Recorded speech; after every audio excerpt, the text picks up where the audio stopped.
আমার মনে হচ্ছে আল্লাহ তাআলা সিদ্ধান্ত নিয়েছেন জামাত ইসলামীকে ক্ষমতায় দেবেন। প্রশাসনের যারা আছে তাদের সবাইকে আমাদের আন্ডারে নিয়ে আসতে হবে। আমাদের কথায় উঠবে, আমাদের কথায় বসবে, আমাদের কথায় গ্রেফতার করবে, আমাদের কথায় মামলা হারাবে। জনগণের মাঝে একটা প্রশ্ন, জামাত ইসলামীতে প্রধানমন্ত্রী কে হবে? কেমন তাই না? প্রত্যেক জায়গায় জিজ্ঞাসা করছে না?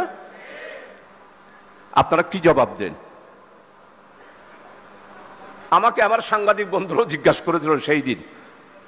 তো আমি তাদেরকে বললাম, জামাত ইসলামীতে ডজন ডজন প্রধানমন্ত্রী হওয়ার যোগ্যতা রাখে।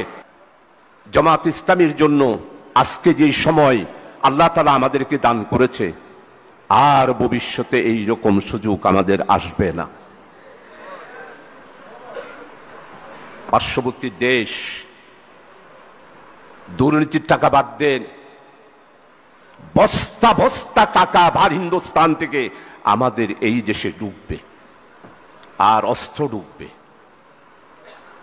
আমাদের আমিরি জামাত যদি থাকতো, আমি বলতাম নির্বাচন শুধু জনগণ দিয়ে নয়,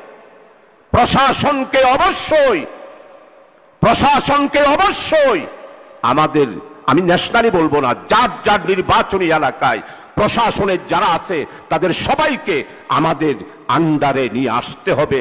আমাদের কথায় উঠবে, আমাদের কথায় বসবে, আমাদের কথায় গ্রেফতার করবে, আমাদের কথায় মামলা হারাবে।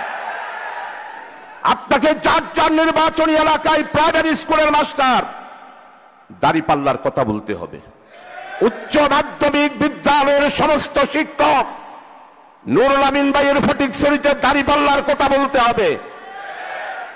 পুলিশ আপনার পিছনে পিছনে হাঁটতে হবে। ওসি সাহেব আপনার কি প্রোগ্রাম সকালবেলায় জেনে নেবে আর আপনাকে প্রটোকল দেবে। টিএনউ সাহেব যা উন্নয়ন এসেছে, সমস্ত উন্নয়নের হিসাব যিনি নবীনী তার থেকে খুঁজে বের করতে হবে।